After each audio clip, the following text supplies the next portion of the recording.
computer. Got it. Okay, good evening, fellas.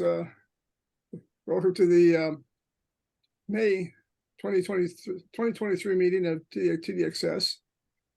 We've got several items on our agenda before we get into the program tonight. Let me see if I can bring up a agenda here.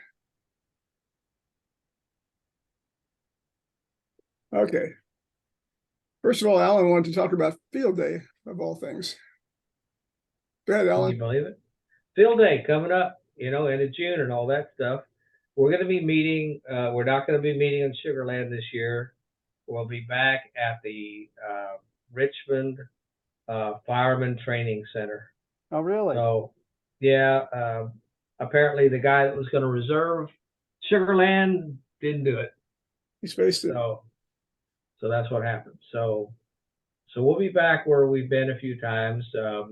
Bill Cordell went out there. He's already scoped out the antenna situation. He's got that all mapped out. CW in the middle, phone on one side to the east, I think, and digital to the west. They're going to be, the antennas are going to be about 300 to 400 feet apart. Wow. So I guess he's going to have a lot of coax, a lot of hard line out there. So I guess the hard part will be turning them when it's time to turn them, because you're gonna have a long walk to go turn them, or a drive maybe. So anyhow, we're gonna be looking for operators, phone, CW. Usually got plenty of digital operators. It seems like phone is lacking more than CW most field days, and we really need, and Dave has been real good about that, is fostering and Elmering phone ops, because 9 out of 10 ham operators don't know how to do a contest. Maybe it's 95 out of 100, 99 out of 100, I don't know. So we need phone ops, we need CW ops. We're going to try to do all K3s again. So anybody who's got a K3 who can load it, or a K4, let me know. I'm going to be compiling a list, and I think I'll be doing the sign-up sheet once again, just like the old days. I think there's a rule. Sorry? Who is the chairman this year? It's Corey? It's Corey, I believe. What's the W5LIC? Anthony. Him and Anthony. Anthony. Well, Corey is, yeah. Anthony and Corey, I think they're co-field day chairman for BVARC. Again. Okay, great. They did a good job the first time they did it last year, and he's learned a lot, so that'll be even better. Yep. So I've already been in touch with Corey, and so I'm waiting for him to. He said he had some changes he wanted to make in the sign-up list that I did in the past, so I'm waiting. He said he only wants 10 slots open at any time. Well, I guess that just means that I've got to selectively block out certain slots. So there's only 10 available slots at any given time. So I guess I can do that. Kind of a pain, but I can do it. Not that it's ever, filled out completely. But anyhow, like I said, operators, K3s, antennas are usually handled by Bill Cordell. Glenn and can't remember who does computers. It'll be N1MM again, as usual.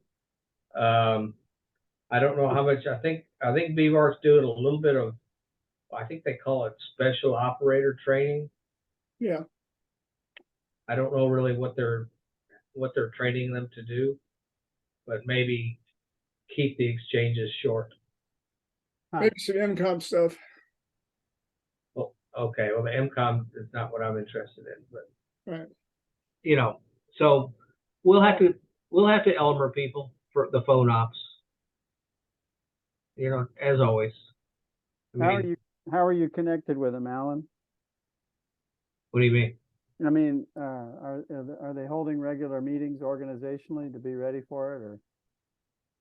If they are, I haven't been to any yet, Oh, okay. but not much time left. So I guess Yeah. I need to, I don't read I don't watch the B-Bark Reflector every day. So I guess I'm missing out on a lot of stuff. So I guess I better just ask them to let me know directly. Yeah. Okay. And that's it.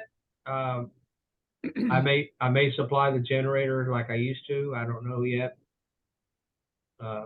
Nice to get my generator a nice 24-hour workout once a year. Yeah. And any questions? Well, are there anybody on this channel that's planning to be there? I'm planning to be there. I am. Who else is planning to be there? Doug? My schedule is not firm yet. I will be there if I am here. You'll be there if you are here. Yeah. Yeah, that's right. You got it.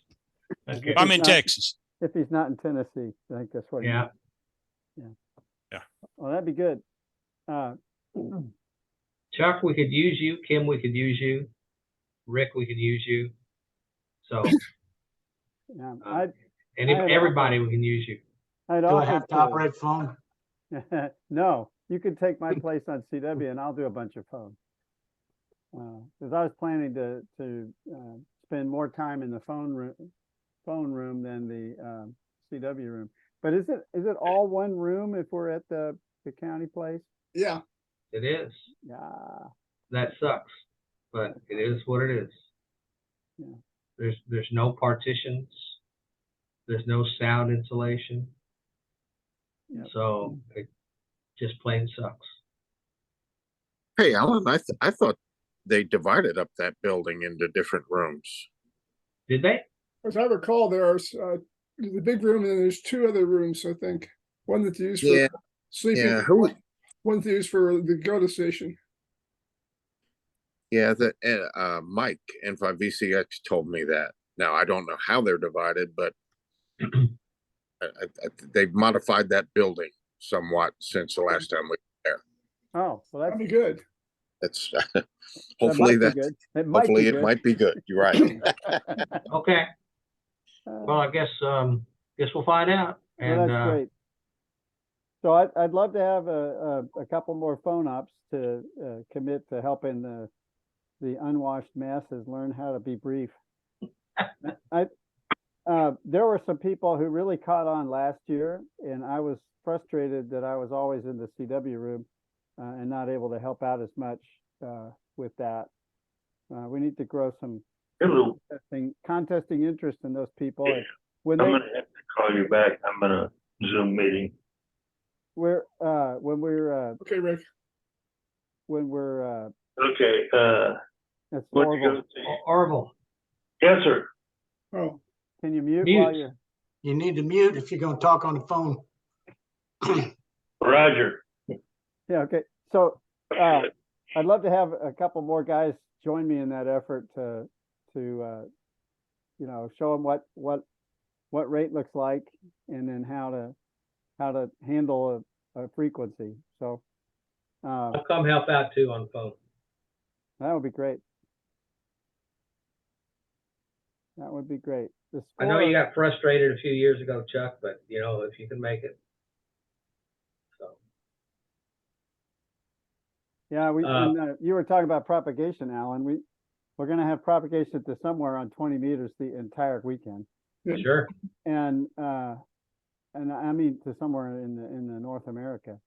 And I was on at like midnight a while back, and there were still 2s, 3s, 9s, and 8s coming in on 20. So I think during the summer it's going to be amazing. So we could probably keep the 20-meter chair full for a whole night and 40 meters from afternoon through dawn and well into the morning. Yeah. And if we get sporadic key, 15 and 10 are going to be good. 10 will be good. 15, I think, might be good without sporadic key this time. I know that years and years ago, when we TDXS set the 3A record, was when we had high sunspots and 15 meters was open all day. And we made a lot of contacts on phone and code. We'll be 10A again. I think that's the plan. Great. Okay.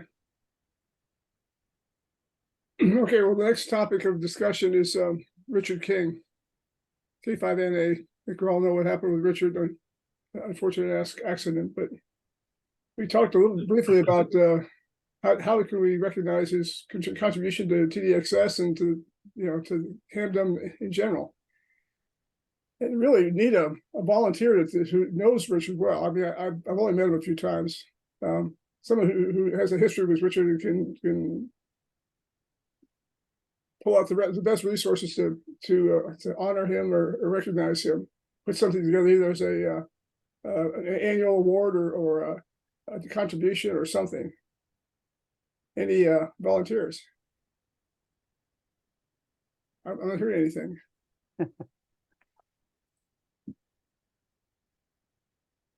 Well, I mean, I knew him, but I didn't know him that well either, you know, worked him a lot, but, you know, I don't have that long TDXS history with him.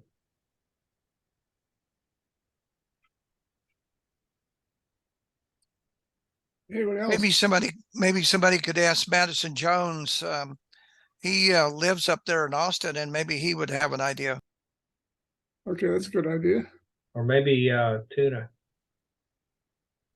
Well, but Tuna doesn't live there. He's off on the East Coast. I'm just saying he's got the history. Yeah. I got the history too. But I don't know much about it. I mean, I didn't stay close to him. Yeah. I'm kind of in the same boat, Dave. I met Richard when I was, what, 1970, 71. But he was closer to other people. Well, he was close to Tom Termeden too. Yeah, he's close to Tom. He's close to Bob Evans. What about Dale, KG5U? Perhaps. What were you guys thinking? Something endowing a Well, one of the suggestions was to name like the top award for the Texas QSL Party as a award in his name every year, like a traveling award. I was And we- thinking maybe a plaque sponsorship for 160 meters if we can get a hold of one. You know, memorial award. Uh-huh. And we had put together a little list, I don't know, shortly after his passing, and it had a few items on it. There was a donation to some sort of a charity. There was the idea about some award for the TQP, the plaque, sponsoring a plaque for some contest was also in there, even though it wasn't very specific. I don't remember what else was on that list. It wasn't a long list anyway. No. And I've never heard anything since that.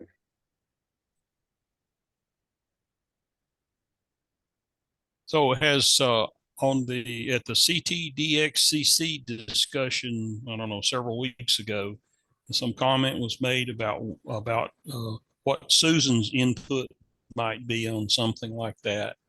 And I'm not just tossing that out there because that seemed to draw quite a bit of interest. They weren't. It appeared to me that they were unsure of what she would be supportive of. Yeah. I had that impression too.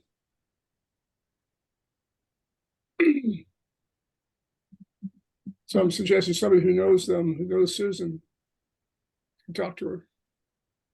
Well, we got in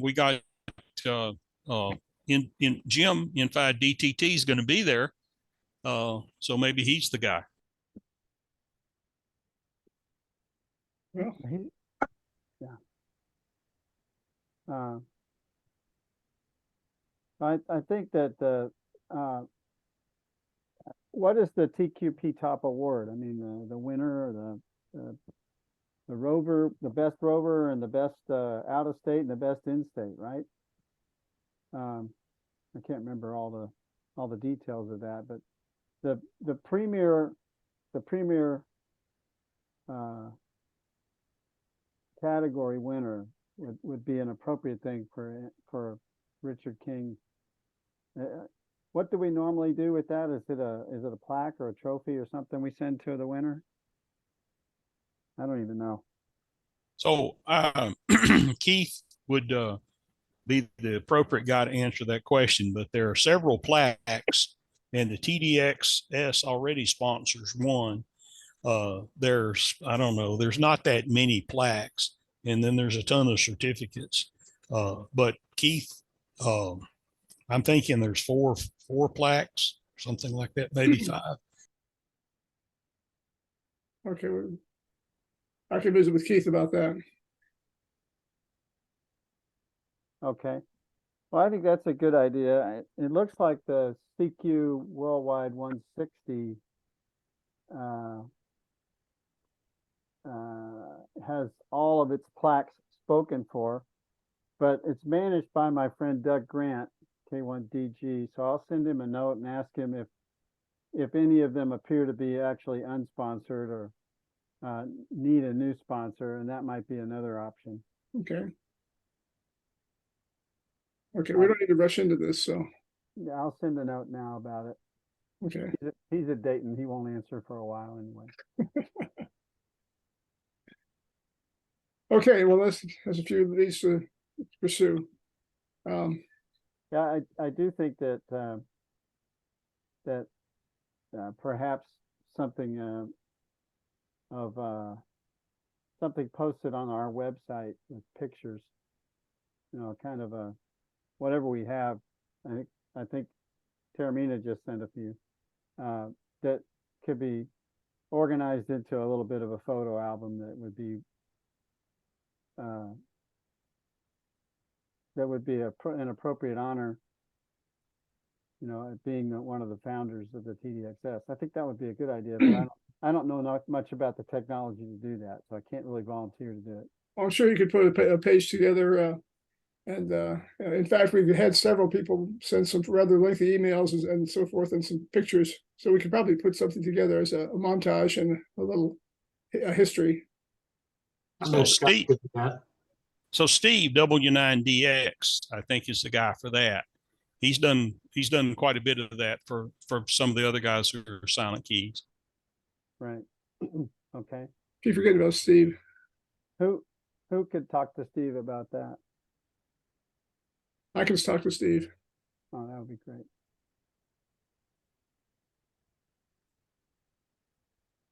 That would be great. Okay. Let's move on. We had another TDXSer who passed away recently, Bill Eckerode. Orville had a few comments he wanted to make. Okay. I've known Bill for many years.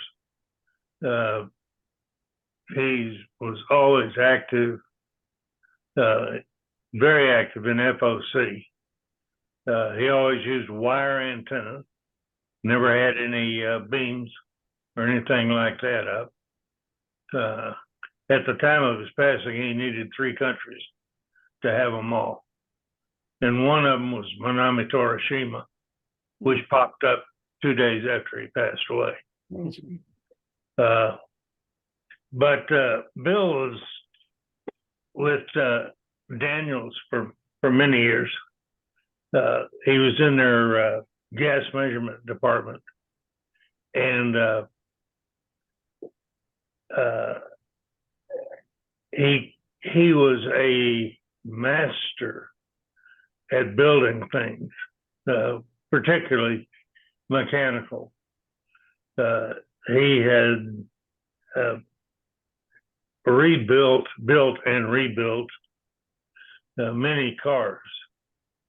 He was he was in the San Antonio drag racing group and he had a Studebaker that was highly powered. It had a 500 cubic inch Cadillac engine, and it was prominently pictured in several magazines. He built all kinds of cars, just redid them from scratch. Back in the day when Kim and I and some of the others used to meet over at Bill's house, he was in the process of rebuilding a 1958 Rolls Royce Silver Cloud. Wow. Wow. I mean, this is from frame up restoration. And there were some parts that he couldn't get. So Bill, in his mild-mannered way, built the parts. He had a complete machine shop, lathe, vertical mills, sandblasters, anything you could think of, any kind of welding equipment you could think of, because he was a master welder.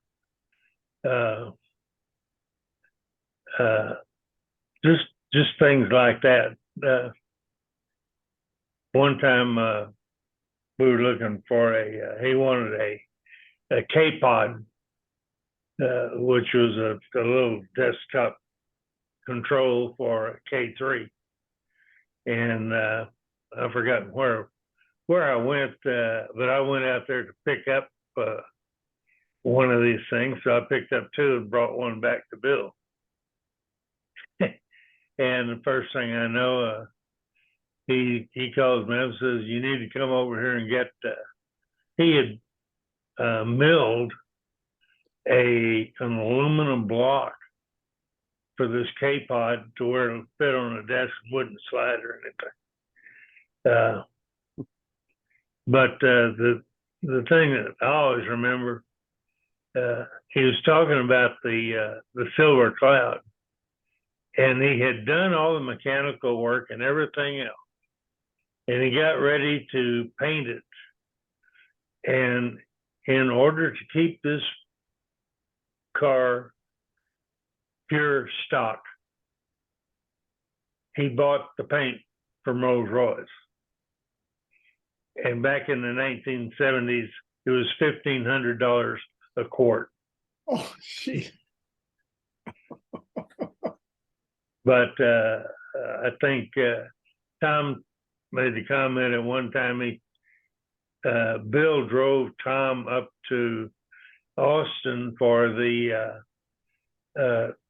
Armadillo Run inauguration, or whatever you want to call it.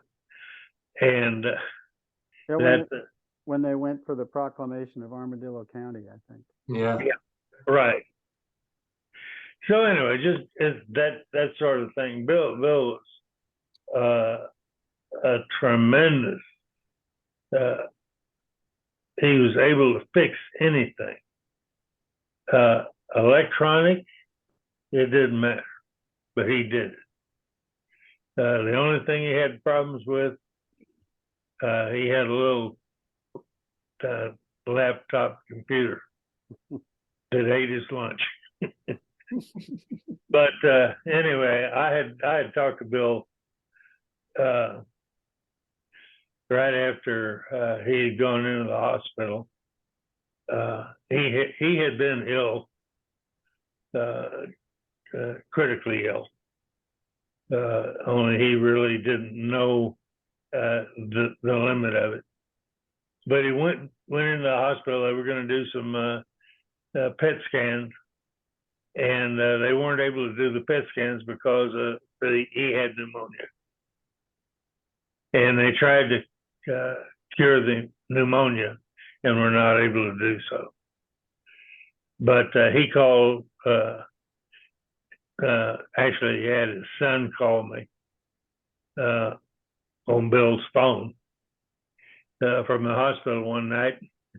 He just wanted to talk, and he was having an extremely hard time breathing. He was on oxygen, and it was difficult to understand what he was saying. But Bill Eckenrode was a gentleman and a scholar, and that's the best I can say for him. I'll echo that.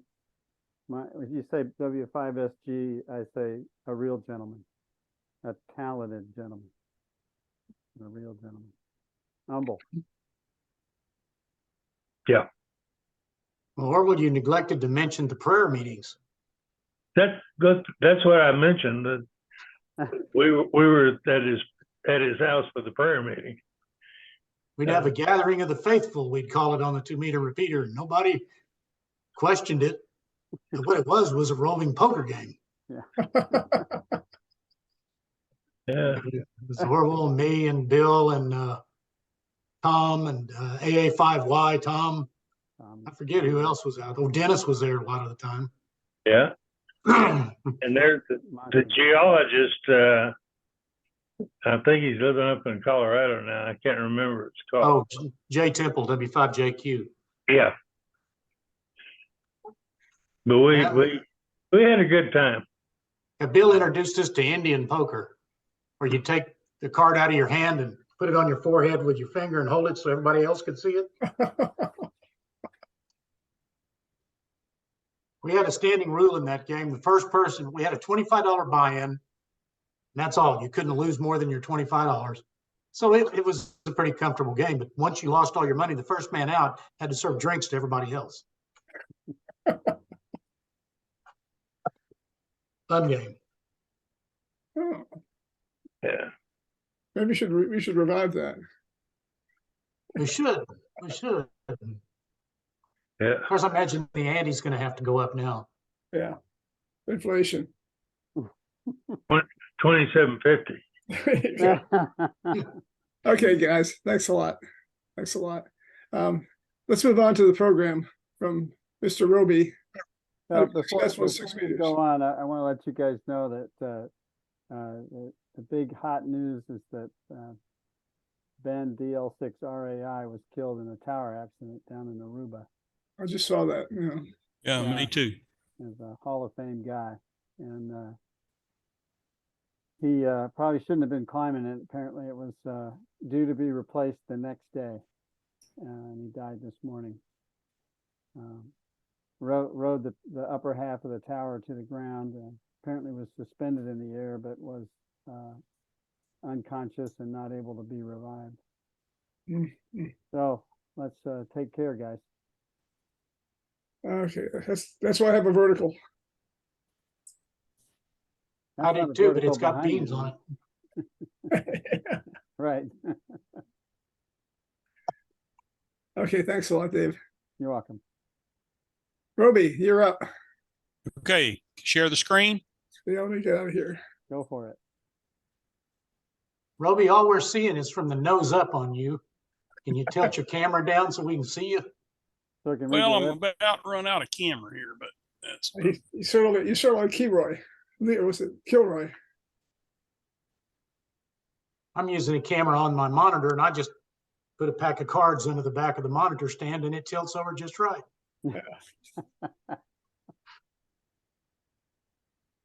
well, we started off on the wrong place. Well, the appropriate way to start a discussion like this is something along the lines of, hello, I'm Roby, I'm AJ4F, and I'm addicted to 6 meters. Hello, Roby. There are a few of us out there. So why do I operate 6 meters? 6 meters is the magic band, and it's that way because of the propagation that can occur in a somewhat known pattern, but also in a very sporadic way. I don't know if you guys know K5ND, but his comment was, it's where you have average equipment plus limited antennas. equals exceptional QSOs. And we have certainly had some of that in the last few months. So what I want to talk about, this is a kind of a low level discussion, but what I want to talk about is the things that sort of a new guy might want to know about 6 meters, about how to get started, and maybe convince them that it's not as difficult as you might think, and you can have a blast with it. Particularly this time of year, we're starting into sporadic season, and we've already had a lot of fun, and there's a lot more fun to be had as we move into the summer months. So I'll talk a little bit about the opportunities on 6 meters and a little bit of guidance about station and operating practices that can rack up some grids and some countries for you. And that's one of the things that's pretty interesting to me. 6 meters is a worldwide frequency allocation. It's open to all classes of U.S. amateurs. You have a 1.5 kilowatt output power limit, and you can use pretty much any mode. And you see the little graphic there. CW below 50.1. There's not much down there except a few of us. They're routinely on 50.98 and a few beacons. And there was at one time a little bit of EME when EME was done with CW down on the very low end of the band. So again, talking about working 6 meters, we got a couple of TDXS members that have DXCC on 6, more than 100 countries. We have several who have worked all states. There's at least 3 present in this meeting that have, if I'm correct. I believe you've got Alan, right? Orville, myself. I don't know if Rick has a GZR or not, but if not, he's real close. Yeah, I have okay. WAS, but. Cool. And Juan raised his hand like he's got it. Now I can't see all the guys on there, but yeah, but so it's doable, particularly from Texas. And with we'll talk a little bit more about propagation in a minute, but this could be a really good summer. If you're close, this is probably your chance.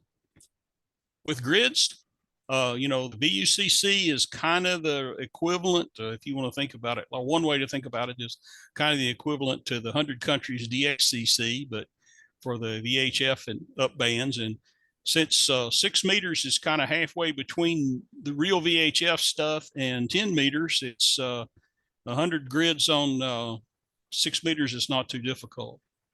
I know there are several guys, and a couple of them are here, who have confirmed well over 700 grids on 6 meters. There is a very unique award that a number of us are chasing.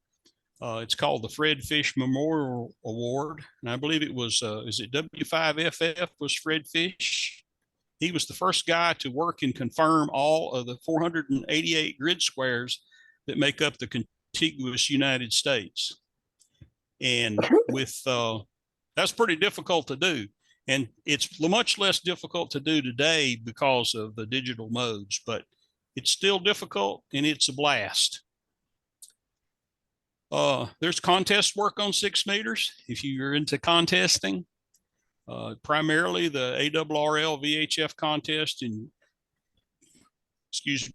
January, June, and September, with June really being the big one. However, there have been some of the January ones that have been really exciting. Field day, a real good opportunity to work field day on 6 meters. And I know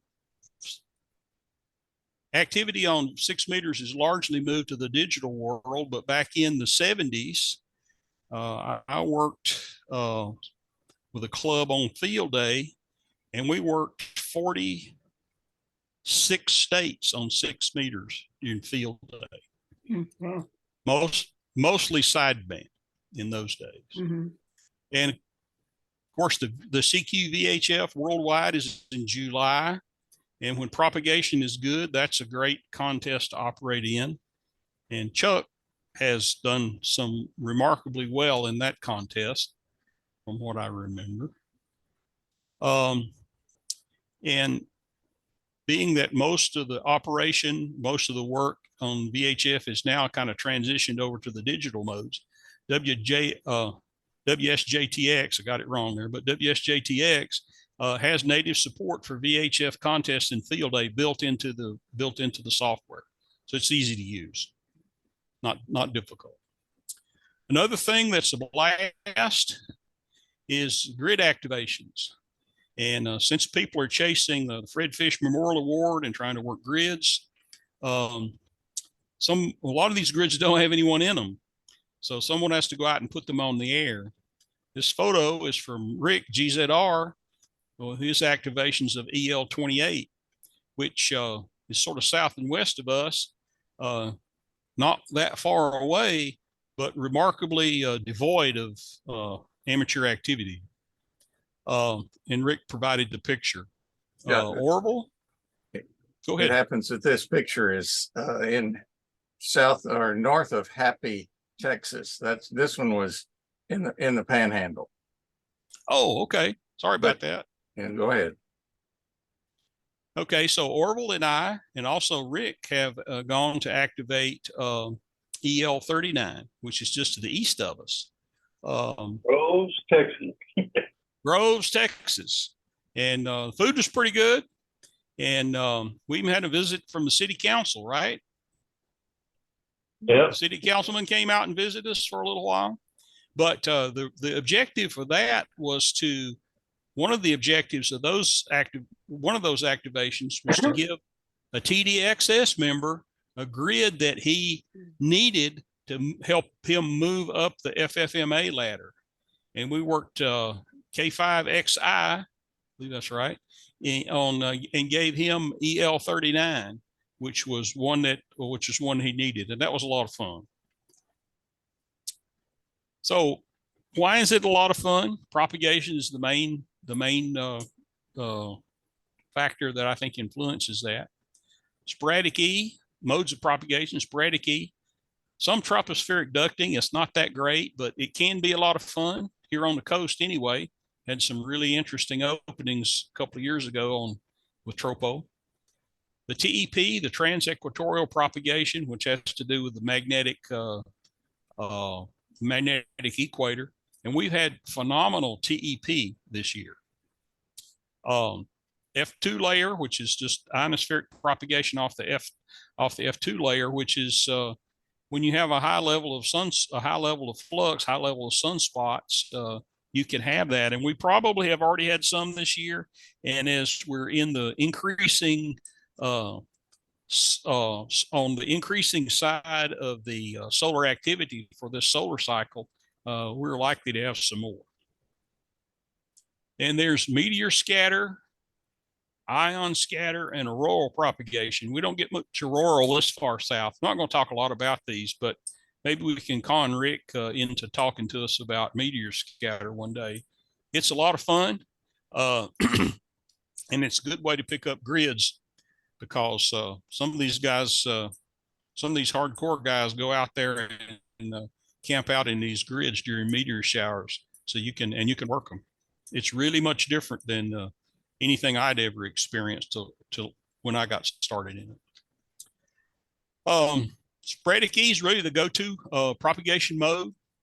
It's just reflection off the E level in the ionosphere. The name implies that it's sporadic, and that's what happens.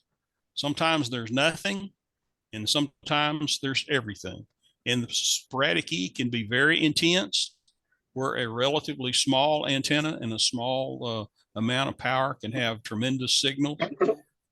We were working FT8 a couple of days ago, and we had CE2SV in Chile was here in EL29 with a plus 28 signal to noise ratio. And of course, you can work him anytime. It seems like he's on all the time. He's really an active guy. So normal distances on these, 1,500 miles single hop. But when the ionosphere is when sporadic E is heavily ionized, when that layer is heavily ionized, you can get multi-hop. And you can have many hops and you can get many thousands of miles. And so it's really fascinating. And we will experience some multi-hop openings to Europe. I'm kind of surprised we haven't already had some, but it could happen any day now. And they're most prevalent in the May, June, early July timeframe. Tropospheric ducting is when you have a thermal inversion in the atmosphere. It really is more prominent on 2 meters and up, but it does impact 6 meters. And when it happens, it's quite interesting. But this is just another opportunity. The F2 is like with HF propagation. There can also be reflections off of the F2 layer at the 6 meter frequencies, and it's usually limited to this to the portions of the sunspot cycle where there's higher activity. And of course, like I said earlier, we're really moving into one of those times now. So we can expect, or logically expect, to have some of this propagation in the not too distant future. TEP, just like I said, when signals, and I'm not a real expert on all of this, but the signals kind of cross the magnetic. It's almost like they reflected off the magnetic equator of the Earth. They go north south, and if you look in the morning, sometimes on DX maps, you can see that South Africa and Namibia and Reunion Island and all that sort of stuff are working into Europe. And as the day progresses, we get Chile and Argentina and Paraguay and Uruguay and that sort of thing. So it's not much east-west, it's mostly north-south, but it's a blast. So far in 2023, we've had multiple openings to South America, New Zealand, Australia, Oceania, and Antarctica. And I didn't work the Antarctic station, but he was in here for about an hour and a half one afternoon. It was really blast. That's way south. So meteor scatter, that's way south, yeah. And of course, he's on one of the northmost fingers of Antarctica. It's LZ1, LU1. Can't remember the rest of the call, but Zulu Victor. Yeah, there we go. Falkland Islands are in here pretty often on 6 also. That's true. Meteor scatter, like I said, hopefully we can talk about that a little more. This is pretty specialized, and to learn, there's a lot of background information you have to kind of understand what's happening there. But it's quite interesting. So another thing that makes 6 meters interesting is, of course, we all know you need a good antenna. Well, the physics of antennas are such that a 6 meter antenna doesn't have to be real large. So half wavelengths is about 10 feet. So multi-element beams are pretty easy they're relatively small, relatively lightweight, and you can, and consequently don't require huge support to get them in the air. So if you can get an antenna based on, this is my experience, based above about 20 feet off the ground, it can do really well. So 3, 4, 5 element beam 25 to 30 feet off the ground can be a superb antenna for sporadic E work. Don't let anyone tell you that wire antennas are not effective on 6, because they are. Because I worked 46 states with an extended double ZEP on 6 meters. That's an old timey antenna, and fed it with 300 ohm transmission line, but it worked like a champ. And due to the relatively small size, like I said, getting a reasonable gain antenna is not terribly difficult. The types of antennas used: verticals, dipoles, quads, Yagi, a Moxon, which is kind of a bent Yagi. As I mentioned a minute ago, 25 to 30 feet can produce amazing results. Higher is better.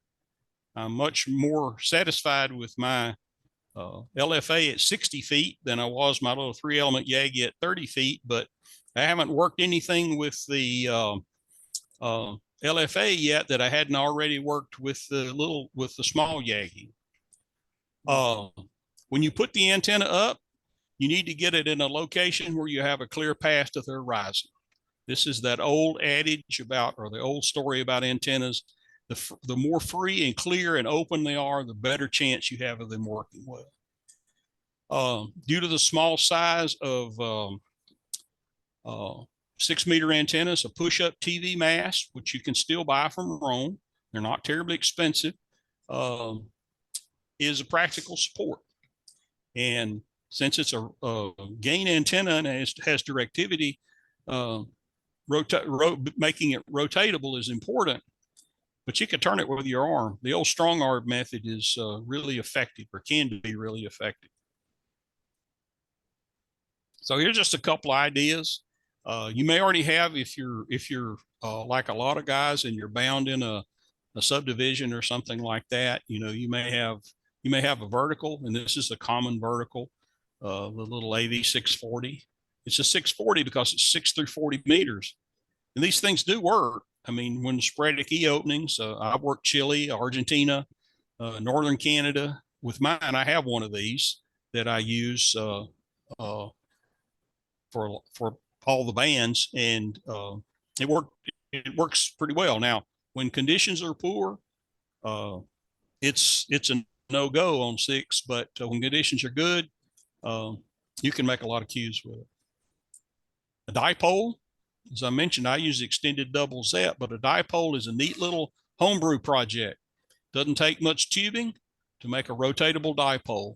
Tubing, some plexiglass or some polycarbonate, or some of the other antenna insulating materials that you can buy from places like DX Engineering. You can put together a small rotatable dipole for a small amount of money, and it'll work really well. The thing I would add to this that's not on this little diagram is make yourself a good choke, 3 or 4 or 5 turn, 2-3 turn chokes of your coax or something like that will help cut out some of the noise that antenna would pick up. Inverted V's will work. They're not the best, but they will work. Quads, Cubex, in case you guys don't know, is back in business. And if you want to buy a 6-meter quad, they have 2, 3, and 4 element, and I think even more available if you wanted to purchase one. They're lightweight, easy to turn, that sort of thing. They're kind of, this is a picture of a quad, and most of you guys know what one is, so they're a little bit cumbersome, but they work. They work really well. Yagis are easy to come by, relatively speaking. This is a Cushcraft 3-element. This thing is a sturdy little animal. It is, all aluminum. It has a gamma match. Doesn't have a whole lot of gain, but it does have but it does work. It does work well, and it'll take a beating. It's heavy. This thing weighs about 12 pounds. Maybe is that the right number? I think that's right. About 12 pounds, but it's a good antenna. I like this antenna for portable operation. This is a Comet, and it's 4 elements. It has, I don't know the exact terminology for this, but it has 2 driven elements, half on one side, on each side. You can see here, you can see here you have a driven element that's fed with a matching bar this way, and on the next driven element's fed this way. But this antenna does work, and it weighs less than 8 pounds. And it takes, the problem with this antenna is the 3 and 4 millimeter screws that are used to put it together. You better not drop one or you will never find it. Always take spares. And we've used this. We use this in groves. I've used this antenna in Tennessee and California, and all the places I go that I've operated portable. It goes with me. It's a good antenna. This is another antenna for guys who have constraints on area, getting things in the air, a Moxon. And this is a picture. There are many different kinds of Moxon, many different ways to do a Moxon, but this particular one is called a stress Moxon. It's made by Par Electronics. And it's lightweight, smaller than a Yagi because it's bent, and has reasonable gain, and can be a good little antenna. So what about a rig? So most amateur transceivers today cover 6 meters, 100 watts, most of them, and they're capable of CW sideband and digital modes. So any of these will work. This is a 7300. I have a K3. I have an IC 7000. You use either one of them. You know, you don't need a high-end radios, I guess is what I'm trying to get at. Even though you might consider the K3 that, but that little ICOM works. IC 7000 works quite well. And so you can produce all of the necessary modes with a rig like this. I'll talk about that in a minute, both CW sideband and the digital modes. So how much power? When propagation is intense, the ionosphere is energized or ionized intensely, 25 watts, you'll be shocked at what you can work with 25 watts. 100 watts is better, but that's mostly what you have with these common rigs today. So that's basically what most of us use. And as you'd expect, more power can be better under a lot of conditions. But you don't have to have it. And I've had people tell me that they don't want to try because they don't feel like they have a very good station. Well, I guess my message is even a modest station can produce pretty good results. Now about operating on 6 meters. Most operation today is with the digital modes, meaning the JT modes, as they're called, FT8, FT4, MSK144, that sort of thing. FT8 is by far the most popular mode, especially during contests. And again, as I mentioned earlier, the WSJTX software has contest support built into it natively. So you don't have to run anything else. You can run WSJTX in conjunction with N1MM. And that's what I do personally. It's not that difficult, and it gives me the ability to switch between CW sideband and the FT modes just by a couple of keystrokes. MSK144 and Q65 are other modes that are MSK144 is for meteor scatter. Q65 is for really hard to work stations, ion scatter and stuff like that. I've run some at Q65, and that's a rig melter from my perspective, because it has transmit times of several minutes when you're going to be putting out full power out of the rig. Analog modes are still active. In fact, I worked Chile and Argentina on 6 meter CW, and Argentina on 6 meter sideband yesterday. Excellent. There is FM. There is FM. There is some FM simplex, and there are a few 6 meter repeaters, but they're pretty rare. Somebody have a question? No, I just said that's excellent. Stop me if you do. I can talk all the time. So like I said, did I go? Yeah. So FT8 is most common. Exchange, and remember, if you're going to work contests on the VHF bands, grid square is your exchange. Signals, your signal noise ratio is okay, but we want the grid square. It's what we need to confirm for the contact. There is some FT4. In fact, if you're on 50.313, sometimes you'll see a station that will say FT4 323 or FT4 305, which means I'm going to FT4 and I'm going to be on 50.305 or 50.323. So the go-to frequency for 6 meter FT8 is 50.313. And if the band if there's a really strong opening and there's a lot of intercontinental, a lot to Europe in particular, contacts being made, 50.323 will open up. And when people go to 50.323, they're really trying to work the intercontinental QSOs, not the more local stuff. But that's not official. That's just kind of the way it is from my experience. If you want to operate single sideband, most single sideband operation is between 50.125 and 50.200 on the band. 50.125 is the calling frequency, and you call CQ there and you move off to another frequency to complete your QSO. I use this tactic successfully. I call CQ on 50.125 and tell them that I'm listening on 50.1, 50.150 or 50.155 or some other frequency, and have that programmed in my other VFO. And when I finish, I just hit the AB button on the rig and immediately go to the other frequency and pick up the stations. When that kind of runs dry, I go back down to 50.125 and repeat the process. For DX work, and this is from the old days, 50.110 was the DX calling frequency. Most stations would be there either CW or sideband. And the way you did it was you listened for them to call CQ and you worked them. And US stations didn't really call CQ in that 50.100 to 50.120 range.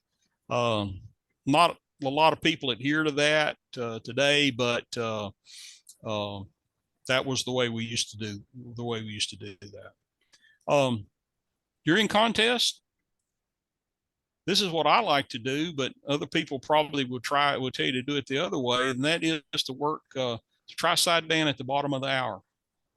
So at 18:30, I go down and look for contacts on sideband. And one of the things that's we all know this, if nobody ever calls, if nobody is ever there, you'll never make any contacts. But so many people have gotten into the digital modes, they've kind of forgotten about the analog modes. And if we can promote a little more analog activity, it's a blast. It can be a blast. So just remember that. Most CW on 6 meters is between 50.08 or 50.085 and 50.100. I personally like 50.98. There's no real calling frequency, it's much less organized.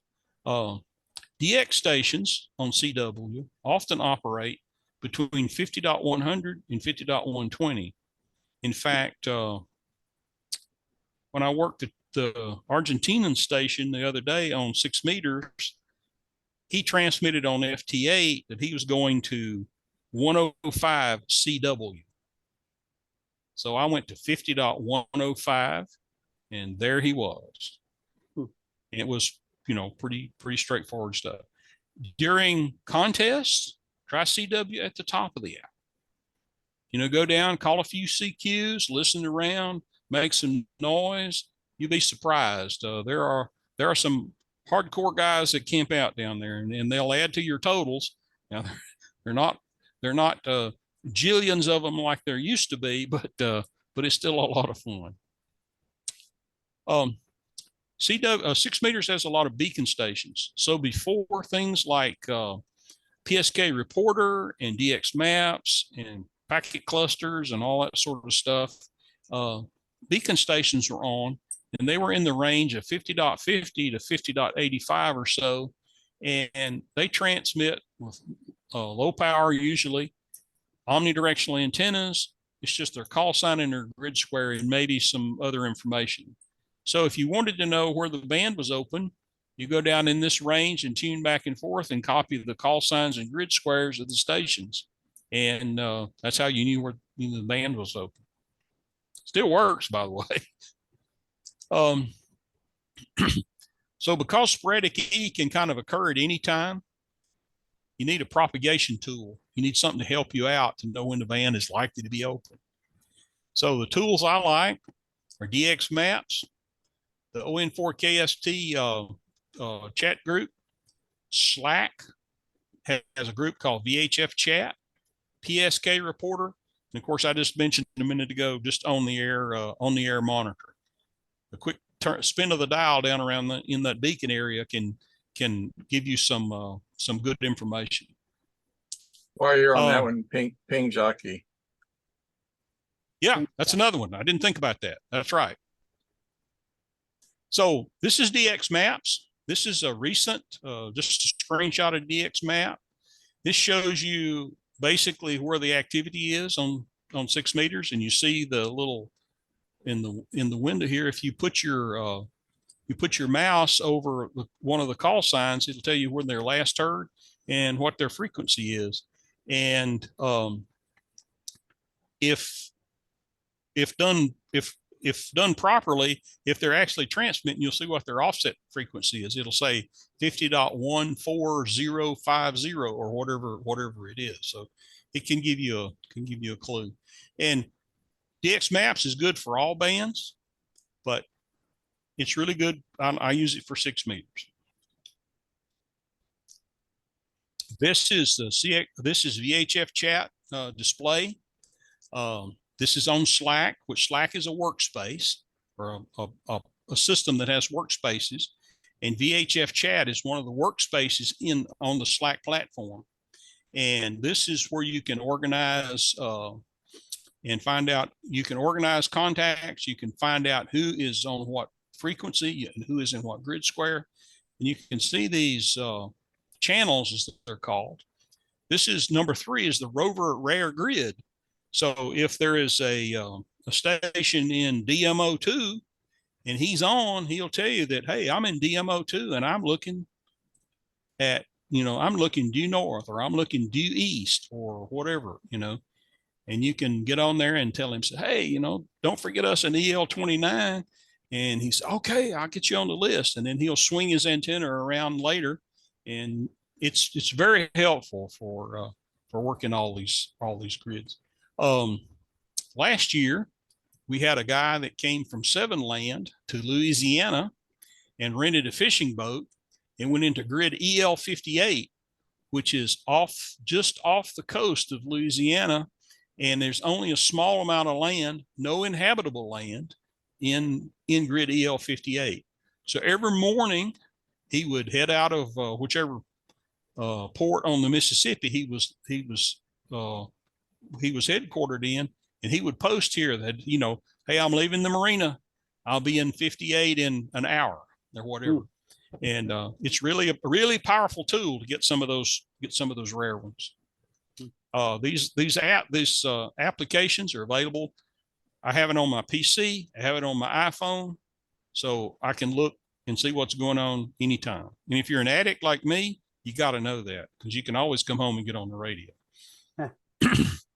This is ON4KST, just a chat group. You can post messages here. There's spots over here that are kind of hidden under the pictures of all you guys.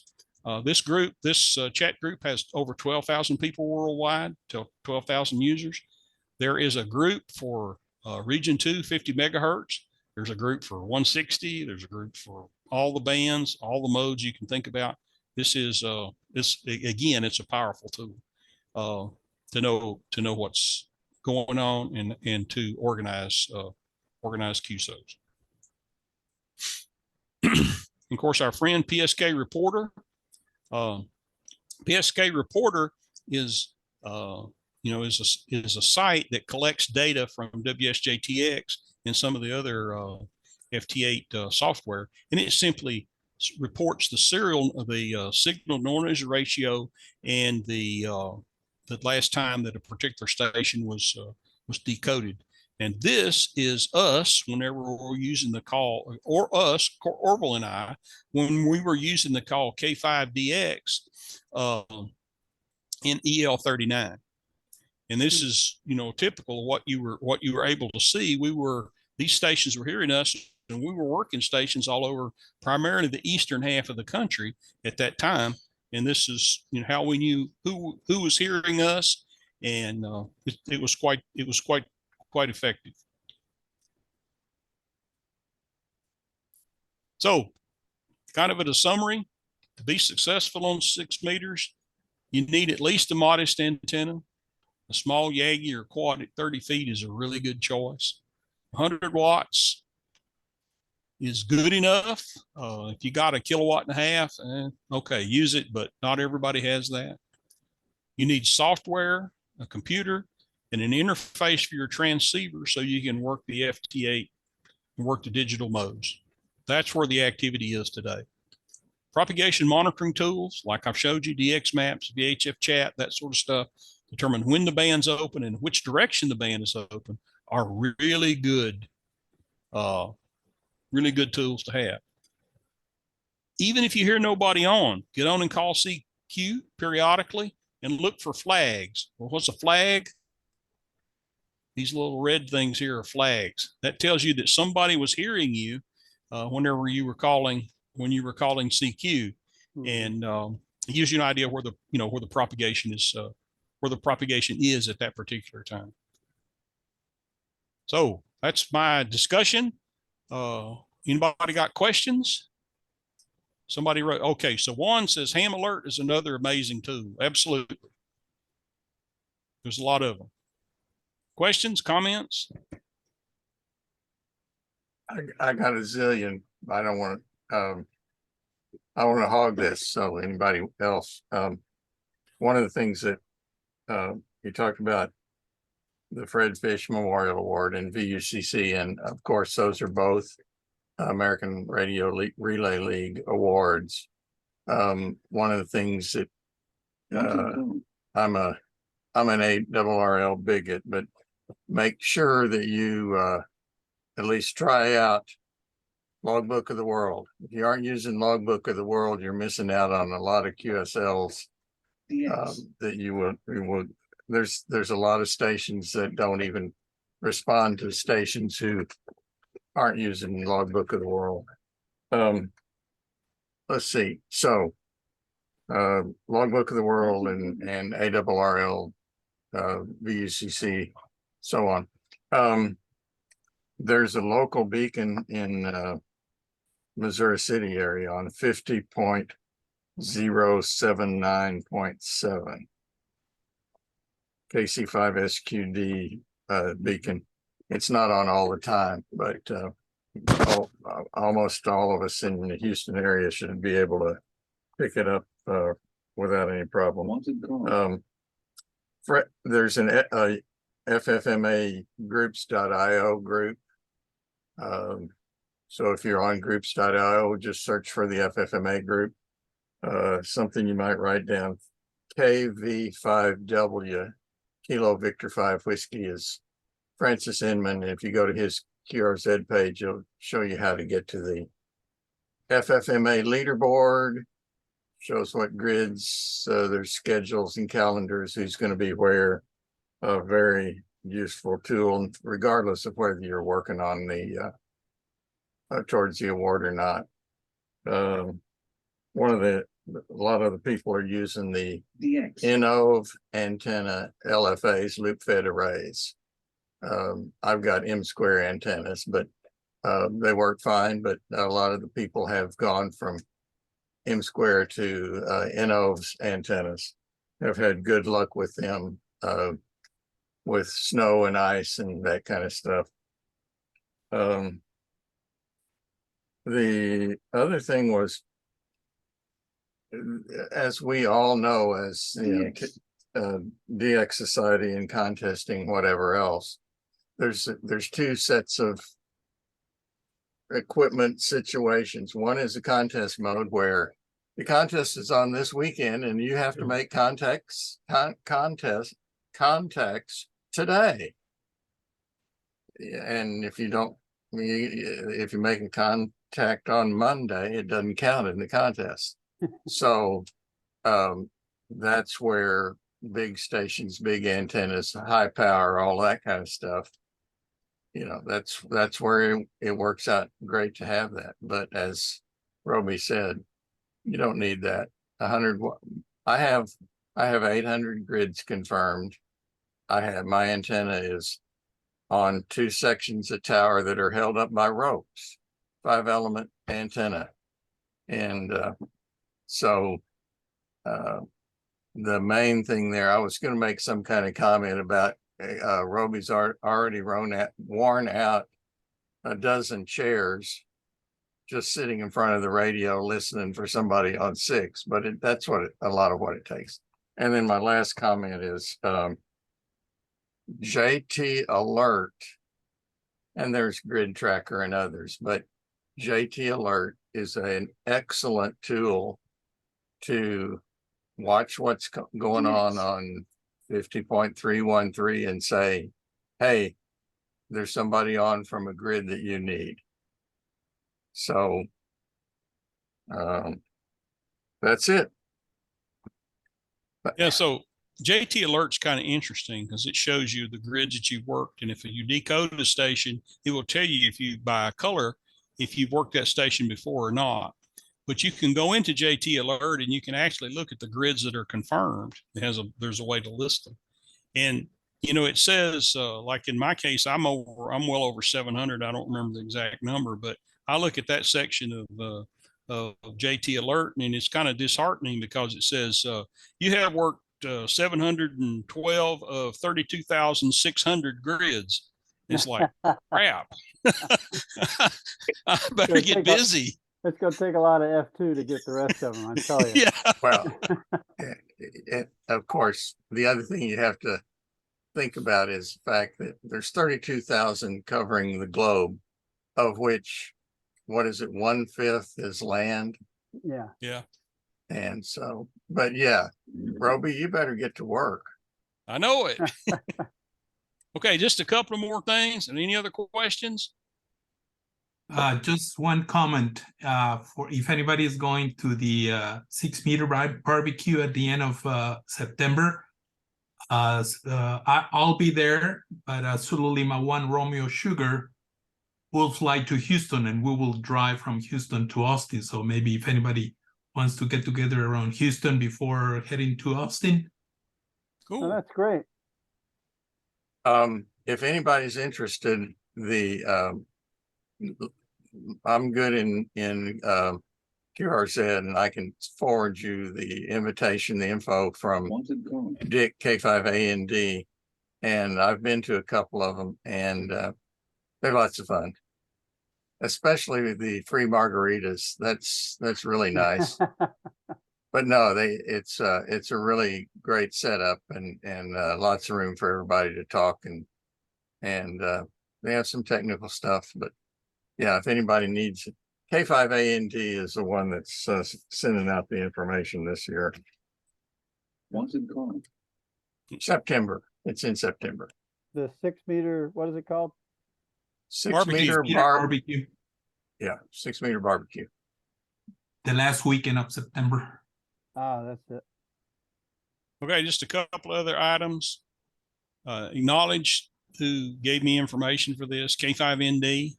A lot of comments about propagation. I used some information from his description of 6 meter operation and the like.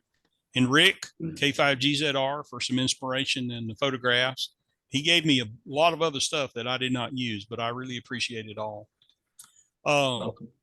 This is kind of like the bibliography you want to call about 6. This is a very good site to go if you want to learn more about working 6 meters. K5ND, 6 meter DX guide. He has tons of information, more than I provided, but it's really good. The ARRL antenna book I use. I have all mine are dog-eared because I use them a lot. They help me understand what to do and how to do it. And if you have questions about FT8, this operating guide by Henson is probably the best documentation there is on the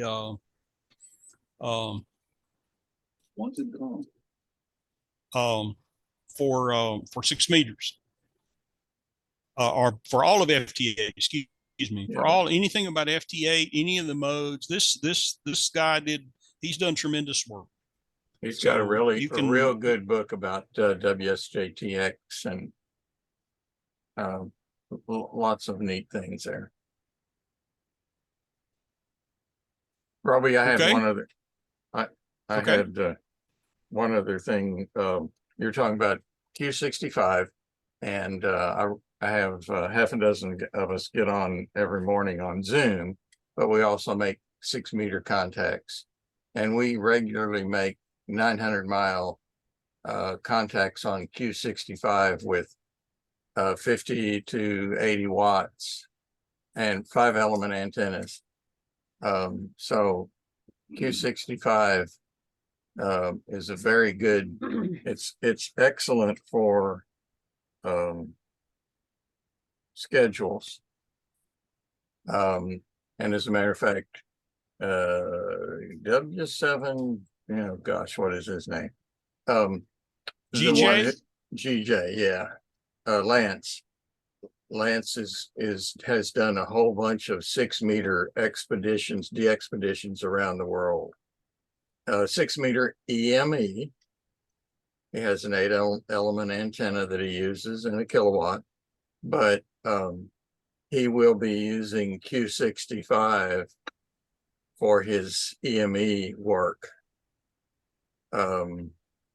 So Q65, if you've used FT8 and you have somebody you want to try to make a contact with that's 800, 900,000 and so on, Q65 is a good one to try. Okay. Over. All right. So we talked about these antennas, and I will show you. This is an LFA. This is mine doing some antenna work. Hold on a second, Roby. I'm not seeing the picture. It says you started, but we haven't gotten there yet. There you Your go. screen, I have a little slow internet, so your screen is slow. You are sharing. You see it now? Yeah, Yes. it just showed up. Okay. So this is my setup. This antenna is a E antenna, 5-element LFA. And it comes from Spain, but it went together well. And it is a great performer. And this is a Tenadyne T8 log periodic, and it's not fully assembled when this picture was taken. This is when I was putting it up. There's the little, Dave, if you remember, when we went to W5ASP and we took down the antenna. Mhm. Okay, that's it right there. How about I have used that antenna for quite a while since we took it down, and it was replaced with this one. Mhm. And the way I do this, I tilt the tower over, and as I raise it up, I put the final 2 elements on and put on the shorting strap on the end of the transmission line that makes up the antenna before I turn it vertical. But this is LFA, and they come in as many elements as you'd like, but this is about what I felt like I could afford and what I could put up in the air. So Yeah. Well, let me tell you a quick little story if you got time. Here in Houston, I have a 5-element that looks a lot like your 3-element that you were showing in your slideshow, and it worked really well. I was just looking at my grid square map. I think I counted 67 out of North America that I've worked, plus a few DX stations. And when I lived in Qatar in Alpha 7 back in 2007, they allowed me to get on the air for a while, and then somebody got aggravated that I was on the air, and then they told me to stop. But while I was on the air, there was one of the one summer, and one of the A7s had lent to me an FT857 little mobile rig, and I had it sitting on the table and had a 40-meter vertical up on the roof of my 2-story concrete building. And my friend Juma, Alpha 71 Echo Mike, who's one of the most active guys on 6 meters in A7, he said, Dave, I took these antennas down some years ago and they've been sitting on my roof. How about if I give them to you? And it was a couple of those the Comet antenna that you showed with the dual driven element. And they were just in pieces. And I said, okay, whatever. And about 20 minutes later, his driver brought it over to my house. And so it sat in in my parking shelter for about a couple of days, and I said, well, let's see what I can do on a weekend. And I found that I had just enough pieces and parts that didn't lose any of them to cobble together one working antenna. And I had some coax that I'd bought down in the souk, and I put that thing together. I climbed up the ladder, hauled it up with a rope onto the flat roof, and on the flat roof we had 500-gallon water tanks, because the water would be pumped into your tanks randomly, and then you had a little pump on the roof that took out of the tanks and pumped it back into your plumbing. So you never knew whether you're going to run out of water or not. But anyway, at this time, I just set the thing on top of one of those water tanks. The water tank was almost full, so it was about 6 inches off the water, and pointed northwest toward Europe. It was about sunset, and I went downstairs, and after I'd been up there on the roof, and it was about 102, it was hot. I was a complete sweaty mess, but I plugged it into the radio, flipped on the radio, and the lower end of 6 meters sounded like 20 meters. It was full of Europeans. And of course, I'd been up there on the roof too long, and it was dinner time. My wife said, haven't you done enough radio? And I said, well, but, and I thought better of it. And I said, okay. And I turned the radio off and went in, we ate dinner. I came back, and and you know what it was like. You just, this way, no signals, this way, no signals. The magic was gone. Yeah. But over the course of a few months, I worked about 50 countries, mostly in Europe, but also some other places. And it was just a complete riot. But I'll never forget, I had that thing just sitting on the water tank. It was a big high density polyethylene tank, right? So it wasn't conductive, but I'm sure the water underneath it was. And I worked several countries the next couple days, but never heard it quite as open as that first time I plugged it in. But I would manage to work 3 hops all the way from the far side of the Arabian Peninsula, all the way up to Norway and Scotland. And there were times when, that propagation is so fantastic. There were times when I could work everybody in OH3. I worked 9 OH3s, and nothing else was on the band, even though that was multiple hops away. So I just found that completely fascinating, and had just a total blast, mostly on CW, working Europeans. And so I have that 5-element here, and every few summers I get the itch and put it back up in the backyard for sporadic E season. And perhaps I'll do that again next year. I do it tomorrow. I do it tomorrow. Yeah. I got too much going on. If you need help, if you need help, let me know. He'll It's call interesting Arvel. too. You talk about propagation on 6 meters is sometimes very, very localized. Back in December, we had an opening from EL 29 basically to New Zealand, and northern New Zealand mostly. And in a period of about 6 hours, I copied 21 different New Zealand stations, and I put 20 of them in my log. Wow. And hardly And that anybody was else was working them, right? well, people from around here were in the EL 29, close in the Houston area, were guys in EM 20 and guys in EM 10, EM 11, EL 09, other grids a little bit away. They weren't having very good luck. They weren't having the kind of luck we were having. And I had another day like that, but I had one, so that maybe that's all I'm going to get. I'm happy. Might be a lifetime thing. Could be. And just to comment about TEP, same as what Roby said, quite often, I'm hearing all kinds of people in South America and the friends that live in, that I talk to, I'm sitting there on Zoom talking to them, and they're in Dallas area. They're not hearing anything.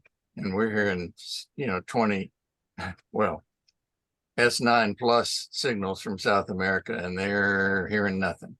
So our part of the Or vice United versa. States is really good for TEP to South America. Yeah. It's good Yeah. for something. There's something called lighthouse effect as well. One night I was operating from Bourbon Valley, and K5RK proceeds to work BY4LI. Wow. And then after he worked him, our friend up in Hempstead worked him. Hmm. So I figured those two DG, guys. N5DG. Yeah. I figured everybody had worked him except the little guy. So I called it, and he came back K5VW ? And about that time, W3UUM over in Liberty opens up with his stacked EME array and blew me away. But at least I had a confirmation of having been heard Mm, in China. that's amazing. Cool. Then, of course, later on, I worked them from Nevada, but that's a different story. Yeah. Well, there's a guy in the group that lives in middle of North Dakota, and he regularly works the guys in Dallas, and I'm 200 miles farther away, and nothing. They're perfect contact, but it's, I don't know what, 1,000 miles or something, and they're 1,100 to Dallas and 1,300 to me, and oh well. Yep. Anyway, so that's my story. And if you guys have questions about anything I've talked about, you can email me, you can call me, whatever. If you're interested in trying some of this stuff, I'll help you out. I've helped a lot of people get on the digital modes. If that's something you'd like to try and have never tried before, I'd be willing to do that. I can help you with antennas a bit, operating practices, just questions, whatever. And I have a group called DX Opportunity, and it is a Slack workspace is what it is. And it is for people for us, mostly TDXS members, but there's no requirement for that. And we share information about what we're doing locally on a routine basis there.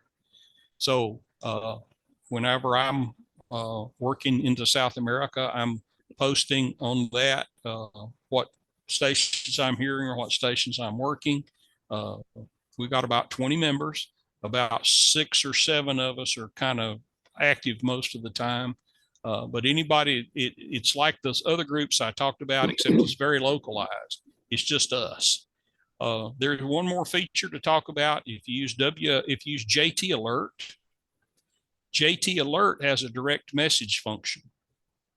So if you have it set up, anybody that if you push the F5 key on your keyboard when you're in the JT Alert window, a little message window will open up, and you can type in the call sign of the person you'd like to send a message to.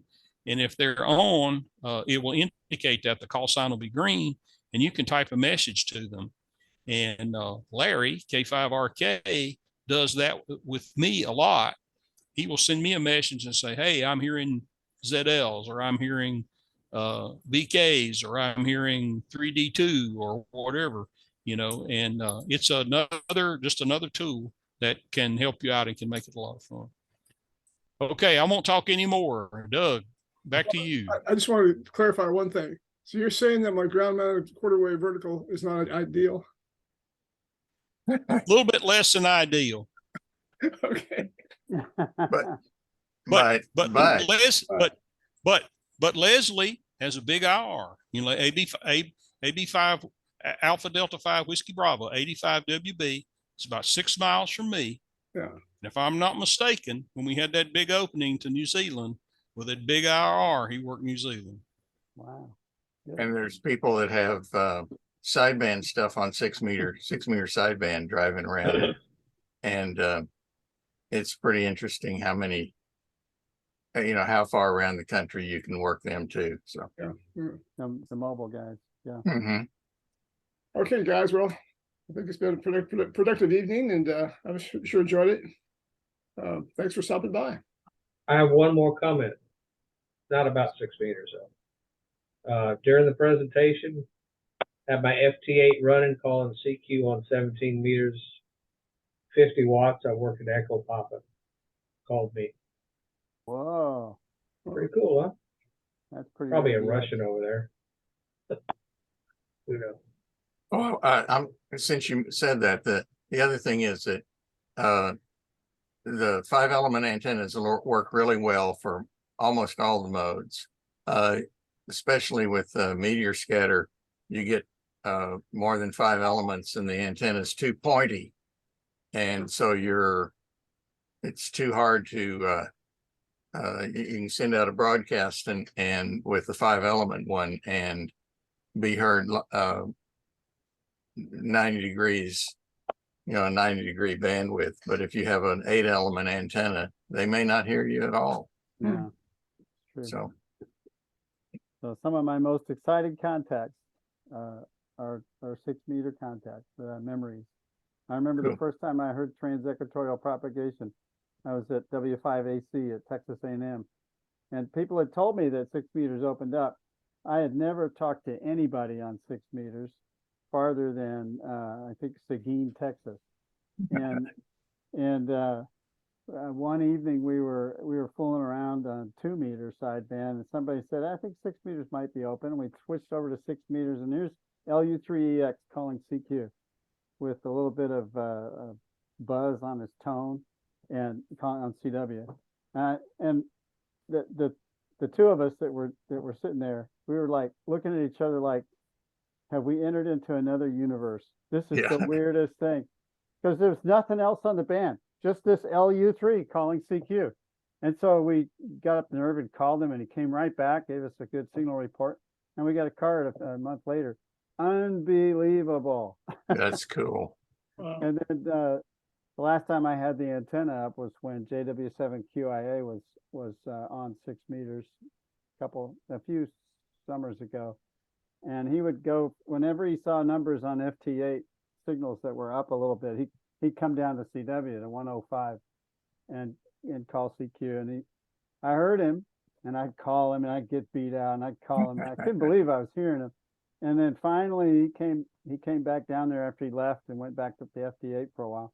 He came back down, and he got up like S8, and I worked him, and he went back down to S nothing, and it was it. That was it. Just that one moment, I actually worked zone 40 on 6 meters. I could not believe it. So, and my wife's sitting in the corner going, so it's just beeps. It's just beeps. Right. Yeah, it's all. Yep. Cool. I was jumping up and down. Listen to that. Anyway. Yeah, and she's going But- beep beep. Yeah, but it was tremendously exciting. Some of the most intensely exciting contacts have been on 6 meters. So worth it. Worth getting into it. Okay. And not that difficult. You can do it from your city lot without real difficulty. Well, gang, I'm gonna have to bail out of here. I appreciate everything. I'll talk to you all later. I'm going to be going into Methodist Hospital in the morning. Uh-oh. Hope that goes well, Orville. Well, thank you. Everything would be, any help would be appreciated. I found out today I had a heart attack last Wednesday. Wow. So anyway, we're gonna go do the big needle. Well, keep us informed. Yeah. Will let do. us know, Orville. Take care. Good All luck. right. Take Good care. luck, Good Orville. luck, Orville. See ya. Okay. So long, guys. It's been fun. All right. Thanks very much. Thank you, Doug. We'll see you guys at field day. That's right. Our next Okay, meeting yeah. next month. All of you, most of you. Every one of you could be there. That's right. You could, anyone could be there. Yep. All right, take care. Good night. Good night, y'all. Juan, See y'all later. later.